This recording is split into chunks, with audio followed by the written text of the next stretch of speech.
আল্লাহ রাসূলের সাহাবায়ে কেরাম জীবনে হয়তো কেউ একটা রমজান পেয়েছেন, কেউ দুইটা রমজান পেয়েছেন, কিন্তু নিজের জীবনগুলাকে এমন ভাবে পরিবর্তন করেছেন, তাদের ব্যাপারে আল্লাহ তাআলার ঘোষণা কোরআনে চলে এসেছে। এমন ভাবে তারা তাদের জীবনকে সাজিয়েছে, যাদের ব্যাপারে স্বয়ং আমি আল্লাহ তাআলা খুশি হয়ে গিয়েছি, যাদের ব্যাপারে আমি আল্লাহ তাআলা সন্তুষ্ট হয়ে গিয়েছি। তারা তাদের নিজের জীবনটাকে এমন ভাবে সাজিয়েছে, তারাও আমি আল্লাহ তাআলার উপরে সন্তুষ্ট হয়ে গিয়েছে। ও তেতাবুমির মুসলমান ভাইয়েরা, পিতৃতুল্য সম্মানিত মুরব্বিয়ানে আইজ, আমরা আপনাদের পায়ে ধরে বলে যাই, জীবন থেকে 60 বছর চলে গিয়েছে, হয়তোবা 60 রমজান আপনার জীবন থেকে চলে গিয়েছে, কারো জীবন থেকে 70 বছর চলে গিয়েছে। আপনাদের কাছে অনুরোধ করে যায়, আর হয়তোবা এরকম বলার সুযোগ হবে না, হয়তোবা আর বলতেও পারবো না। আমি থাকলে আপনি থাকবেন না, আপনি থাকলে হয়তোবা আমি থাকবো না। আপনাদের জীবন থেকে 70 বছর চলে গিয়েছে, 70টা রমজান আপনার জীবন থেকে চলে গিয়েছে। আপনি রমজানের মধ্যে শুধু খাবার খেয়েছেন, ঘুমিয়েছেন, আড্ডাবাজি করেছেন, অথচ রমজান দিয়েছেন আল্লাহ তাআলা নিজেকে পরিবর্তন করার জন্য, অথচ রমজান দিয়েছেন জীবনের মোড়কে ঘুরিয়ে দেওয়ার জন্য, রমজান দিয়েছেন আল্লাহ তাআলা নিজেকে জান্নাতমুখী করার জন্য, রমজান দিয়েছেন আল্লাহ তাআলা যত মানুষকে আল্লাহ তাআলা ক্ষমা করে দেন, আপনাকেও সেই ক্ষমাশীল বান্দাদের অন্তর্ভুক্ত করার জন্য। কিন্তু মুরব্বী বাবারা, চিন্তা করে দেখেন, জীবন থেকে 60 বছর চলে গিয়েছে, 70 বছর চলে গিয়েছে, এখনো আমার নাম পাপীদের খাতায় চলে আসছে, এখনো আমার নাম পাপীদের খাতায় আছে, এখনো নিজেকে নেককারদের অন্তর্ভুক্ত করতে পারি নাই।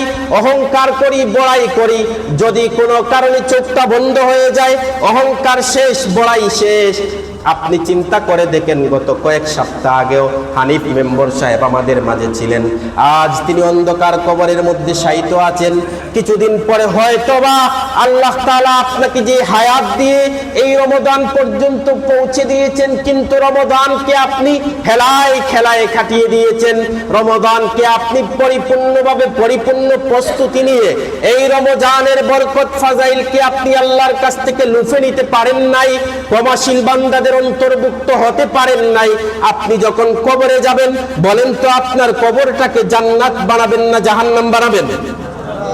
আচ্ছা চিন্তা করেন, একবার যদি আপনি মাথা বালিশের সাথে লাগিয়ে চিন্তা করবেন, কবরটাকে যদি আল্লাহ তাআলা জাহান্নাম বানিয়ে দেন, আমরা যে জীবিত আছি এইটা হচ্ছে আশ্চর্য বিষয়।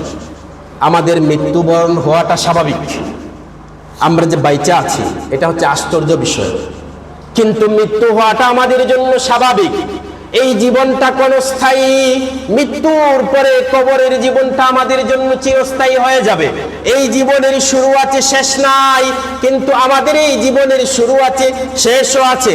কিন্তু পরবর্তী যেই জীবন, আপনি যদি জাহান্নামী হয়ে যান, এই জীবনের সূচনা হবে কিন্তু আর শেষ হবে না, সারা জীবন আগুনের মধ্যে জ্বলতে থাকবেন। অথচ আল্লাহ তাআলার ঘোষণা হচ্ছে, বান্দারে রমজান আমি তোমাদের জন্য দিয়েছি, শুধু তাই না, জাহান্নামের দরজাগুলোকে এই মাসে আমি বন্ধ করে দিয়েছি, জান্নাতের দরজাগুলোকে তোমাদের জন্য খুলে দিয়েছি। ওয়াসুলসিলাতিশ শায়াতিন, যেই শয়তান তোমাদেরকে ধোঁকায় ফেলে মদ পান করায়, যেই শয়তান তোমাদেরকে ধোঁকায় ফেলে রমজানের সিয়াম পালন করার পরেও ইন্ডিয়ার বর্ডারের কাছে গিয়ে বিড়ি টানায়, যেই শয়তান তোমাদেরকে অন্যায় কাজে লিপ্ত করায়, সেই শয়তানকে আমি রমজান মাসে বন্দী করে দিয়েছি। তারপরও বান্দা তোর তো পরিবর্তন হয় না, কারণ হচ্ছে তুই বাকি 11 মাস এমন ভাবে আল্লাহর বিরুদ্ধে অন্যায় করেছস, এমন ভাবে তুই অবিচার করেছস, নিজের উপরে এমন ভাবে জুলুম করেছস যে 11 মাসের আমলনামা তোকে রমজান মাসেও ছাড়ছে না। যদি এই পরিস্থিতি হয়, তাহলে এই রমজানটাকে জীবনের শেষ রমজান মনে করে নিজেকে প্রস্তুত করার দরকার আছে তো? বলেন, প্রস্তুত আছে তো? মনে করেন এই রমজানটা আমার জীবন থেকে শেষ, এটাই আমার হিসাব নিকাশের মাস। এই জীবনেই, এই রমজানেই অতীতে যা হয়ে গিয়েছে তো হয়ে গিয়েছে, যা কাজা হয়ে গিয়েছে চলে গিয়েছে, তাকে আর ঘুরে আনতে পারবেন?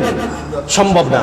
কিন্তু এই মাসটাকে কাজে লাগিয়ে নিজের জীবনটা পরিবর্তন করতে আমরা সবাই প্রস্তুত আছি তো ইনশাআল্লাহ? সবাই প্রস্তুত আছি তো ইনশাআল্লাহ? আল্লাহ তাআলা সবাইকে তৌফিক দান করুন, সবাই পড়েন আমিন।